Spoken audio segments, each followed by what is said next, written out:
बीते दशक में भाजपा एनडीए सरकार ने एक और बहुत बड़ा काम आत्मनिर्भरता को लेकर किया है।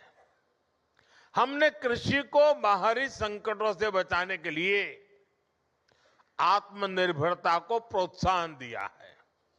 हमने आजाद भारत में बार बार देखा है कि दुनिया के दूसरे हिस्सों में लड़ाइयां होती हैं, कहीं सप्लाई चेन में दिक्कत आती है तो परेशानी हमारे किसान को होती थी।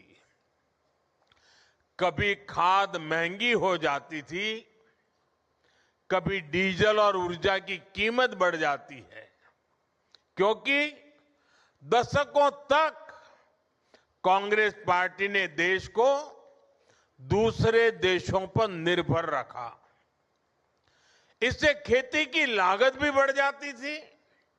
साथियों, किसानों की खेती नई तकनीक से जुड़े, उन्हें सिंचाई के नए तरीकों से जोड़ा जाए और फसलों को भी लाभ मिले, इस मंशा से हमारी सरकार ने पर ड्रॉप मोर क्रॉप की नीति बनाई। ड्रिप और स्प्रिंकलर जैसी माइक्रो इरिगेशन टेक्निकों को किसानों तक पहुंचाया। इससे सिंचाई भी बेहतर हुई और लागत भी कम हो गई।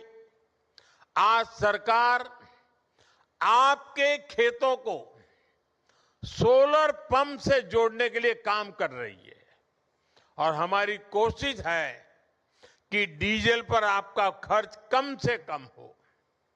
केंद्र ने जो कुसुम योजना बनाई है वो इसीलिए है। आज बहुत सारे किसान न सिर्फ सोलर पंप लगाकर सिंचाई कर रहे हैं, बल्कि उससे बिजली बनाकर पैसे भी कमा पा रहे हैं। और इसलिए मैं कहता हूं, अन्नदाता ऊर्जादाता बने। साथियों, हमारा निरंतर प्रयास है कि खाद और कीटनाशकों पर किसानों की निर्भरता भी कम हो। कांग्रेस की गलत नीतियों के कारण देश के 5 बड़े खाद कारखाने बंद हो गए थे। हमने उन खाद कारखानों को फिर से शुरू करवाया। साथ ही किसानों को नैनो यूरिया से जोड़ने के लिए भी कई काम किए।